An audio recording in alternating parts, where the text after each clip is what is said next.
Hello viewers, എല്ലാവർക്കും സ്വാഗതം. ഇന്ന് നമ്മൾ എടുക്കാൻ പോകുന്നത് fundamental elements of teaching model എന്നാണ്. അപ്പോൾ എന്താണ് fundamental elements of teaching model? അപ്പോൾ കഴിഞ്ഞ ക്ലാസ്സിൻ്റെ തുടർച്ചയായിട്ടാണ് ഇത് വരുന്നത്. അതായത് fundamental elements of teaching model. ഇത് ഇമ്പോർട്ടൻ്റ് ആണ്. ഇതിൽ നിന്ന് ക്വസ്റ്റ്യൻസ് ചോദിച്ചതായിട്ട് കണ്ടിട്ടുണ്ട്. അപ്പം ഈ ഒരു ടേംസ് നിങ്ങൾ പ്രത്യേകം ശ്രദ്ധിക്കണം. Joyce and Weil designed a procedure for implementation of any instructional model. Instructional model design ചെയ്ത ആരാണ്? Joyce and Weil. അപ്പോൾ ഇതിൻ്റെ ഇമ്പോർട്ടൻ്റ് ആയിട്ടുള്ള എലമെൻറ്റ്സ് എന്തൊക്കെയാണെന്ന് നോക്കാം. ഒന്നാമത്തത് ഫോക്കസ്. എന്താണ് focus? It is the central accept of teaching model. It's the central accept of teaching model. അപ്പോൾ ഇതാണ് ഇതിൻ്റെ മെയിൻ ടീച്ചിങ് മോഡലിൻ്റെ പ്രധാനമായിട്ടുള്ള ഒരു ഭാഗമാണ് ഏത് ഫോക്കസ് എന്ന് പറയുന്നത്. അതായത് നമ്മൾ പഠിപ്പിക്കാൻ ഉദ്ദേശിക്കുന്ന കാര്യങ്ങൾ, അതിനാണ് ഒബ്ജക്റ്റീവ് ഓഫ് ടീച്ചിങ്. എന്തൊക്കെയാണ് പഠിപ്പിക്കേണ്ടത്, അതിനാണ് മെയിനായിട്ട് ഈ ഫോക്കസ് കൊണ്ട് ഉദ്ദേശിക്കുന്നത്. ഒബ്ജക്റ്റീവ് ഓഫ് ടീച്ചിങ് അതാണ് focus. It is the objective of teaching. നമ്മൾ പഠിപ്പിക്കാൻ ഉദ്ദേശിക്കുന്ന കാര്യങ്ങൾ, അതാണ് ഏത് ഒബ്ജക്റ്റീവ് ഓഫ് ടീച്ചിങ് ഫോക്കസ് എന്ന് പറയുന്നത്. ഇനി അടുത്തത് സിൻടാക്സ്.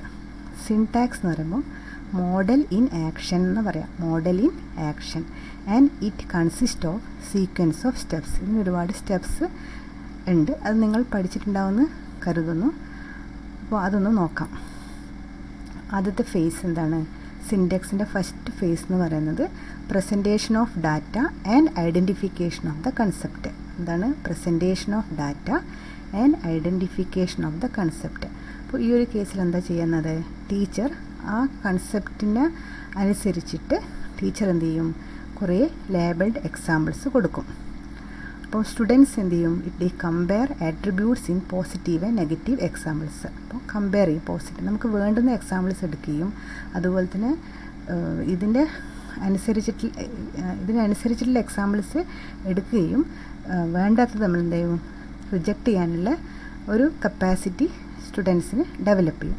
അതിനുശേഷം സ്റ്റുഡൻസ് എന്ത് ചെയ്യും? They generate and test the hypothesis and students state a definition according to the essential attributes. അപ്പോൾ എസെൻഷ്യൽ ആട്രിബ്യൂട്ട്സിന് അനുസരിച്ചിട്ടുള്ള ഒരു ഡെഫിനിഷൻ അവർ ക്രിയേറ്റ് ചെയ്യുകയും ചെയ്യും. അതാണ് ഫേസ് ഫസ്റ്റിൽ വരുന്നത്. അതായത് presentation of data and identification of the concept. പിന്നെ സെക്കൻഡ് ഫേസ് വരുന്നത് testing attainment of the concept.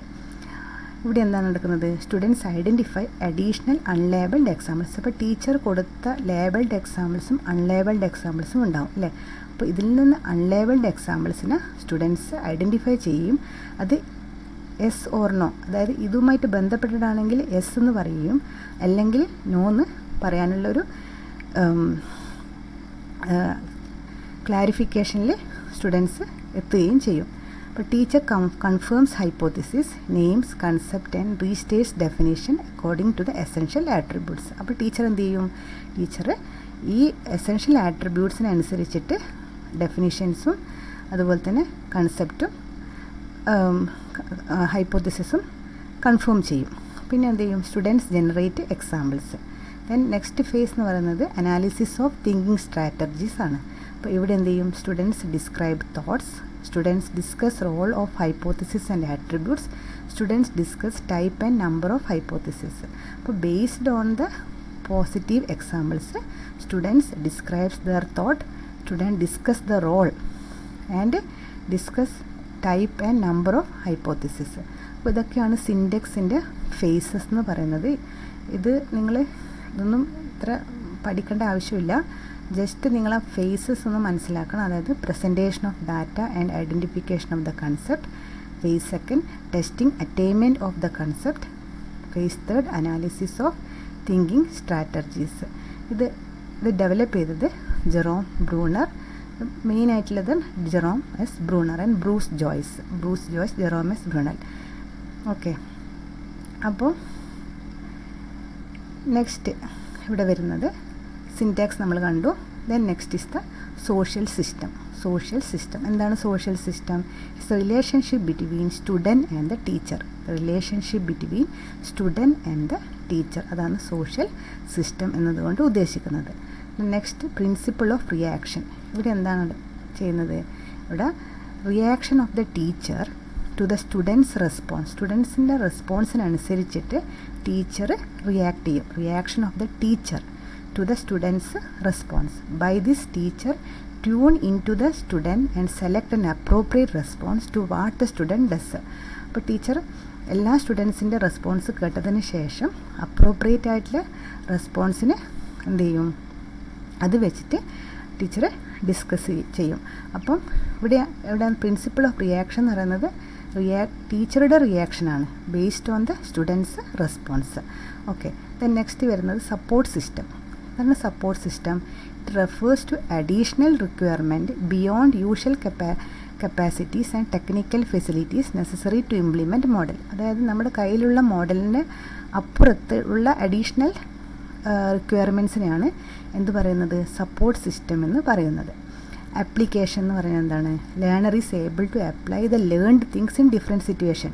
അപ്പോൾ ഈ ലേണർ ഈ പഠിച്ച കാര്യങ്ങൾ തന്നെ പല സിറ്റുവേഷനിലും അവർക്ക് അപ്ലൈ ചെയ്യാനുള്ള ഒരു എബിലിറ്റി കിട്ടും. അതാണ് ആപ്ലിക്കേഷൻ എന്ന് പറയുന്നത്. Learner is able to apply the learned things in different situations. അപ്പോൾ ഇവിടെ ഫണ്ടമെൻറ്റൽസ് ഓഫ് എലമെൻറ്റ്സിൻ്റെ teaching model, focus, syntax, social system, principles of reaction, support system, application. ഇത് ഇമ്പോർട്ടൻ്റ് ആണ്. ഇതിൽ നിന്ന് HSK ഒരു ക്വസ്റ്റ്യൻസ് 2016 ചോദിച്ചിട്ടുണ്ട്.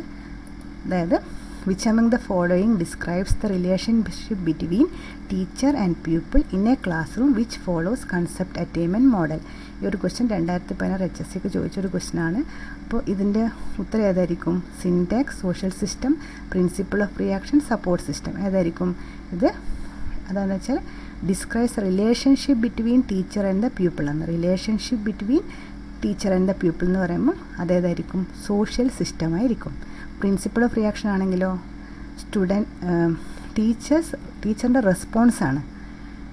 ടീച്ചറിൻ്റെ റെസ്പോൺസാണ്. ഇവിടെ പ്രിൻസിപ്പിൾ ഓഫ് റിയാക്ഷൻ എന്ന് പറയുന്നത്. സ്റ്റുഡൻസിൻ്റെ ക്വസ്റ്റ്യൻസിന് ആൻസർ ചെയ്യാനുള്ള ആൻസർ കേട്ടിട്ട് ടീച്ചർ റെസ്പോണ്ട് ചെയ്യുന്നതാണ് ഇവിടെ പ്രിൻസിപ്പിൾ ഓഫ് റിയാക്ഷൻ എന്ന് ഉദ്ദേശിക്കുന്നത്. അപ്പോൾ ഇത് മാറിപ്പോകാൻ പാടില്ല. സോഷ്യൽ സിസ്റ്റം എന്ന് പറയുന്നത് എന്താണ്?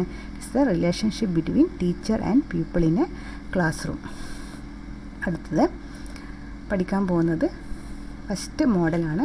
അതായത് കൺസെപ്റ്റ് അറ്റൈൻമെൻറ്റ് മോഡൽ അല്ലെങ്കിൽ CAM എന്ന് പറയും. എന്താണ് പറയുക? Concept attainment model. Concept attainment model full form ആയിട്ട് തരും, അല്ലെങ്കിൽ CAM എന്ന് തരും. അപ്പോൾ ഏതായാലും ഇത് concept attainment model was developed from the work of Jerome Bruner, Jacqueline Goodnow and George Augustine.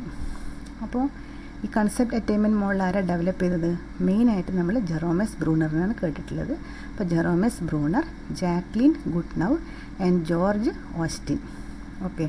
It comes under the category of information processing model. ഞാൻ കഴിഞ്ഞ വീഡിയോയിൽ പറഞ്ഞിട്ടുണ്ട് ഏത് കാറ്റഗറിയിലാണ് ഇത് കൺസെപ്റ്റ് അറ്റൈൻമെൻറ്റ് മോഡൽ വരുന്നത്. അതായത് ഇൻഫർമേഷൻ പ്രോസസ്സിംഗ് മോഡൽ. അപ്പോൾ concept attainment model comes under information processing family. Okay. It is also known as Brunner's concept attainment model. ഈ ഒരു മോഡലിന് എന്ത് പറയും? ബ്രൂണേഴ്സ് കൺസെപ്റ്റ് അറ്റൈൻമെൻറ്റ് മോഡൽ എന്ന് പറയും. Concept attainment model is a teaching strategy to teach the concept ഒരു കുട്ടിയിൽ നമ്മുടെ ഉദ്ദേശിക്കുന്ന കൺസെപ്റ്റ് എത്താൻ വേണ്ടിയിട്ട് ഈ മെത്തേഡാണ് ഉപയോഗിക്കുന്നത്. അതായത് concept attainment is a teaching strategy to teach the concept. Okay. Next എന്തൊക്കെയാണ് സ്റ്റെപ്സ് എന്ന് പറയുന്നത്? Steps in concept attainment model. Okay. First one, name of the concept. അതുപോലെ തന്നെ develop positive and negative examples, introduce the process to the students, present the example and list the attributes, develop a concept definition, give additional test examples, discuss the concept with the class, evaluate. അപ്പം ഇതൊക്കെയാണ് ഇതിൻ്റെ steps. ഇത് അടുത്ത വീഡിയോയിൽ വിശദമായിട്ട് പറയുന്നതായിരിക്കും. അപ്പം ഇത്രയും കാര്യങ്ങൾ നന്നായി പഠിക്കുക. അതുപോലെ തന്നെ കൂടുതൽ ക്ലാസ് വേണ്ടി ചാനൽ സബ്സ്ക്രൈബ് ചെയ്യുക. അതുപോലെ തന്നെ ഷെയർ ചെയ്യുകയും ലൈക്ക് ചെയ്യുകയും ചെയ്യുക. Thank you.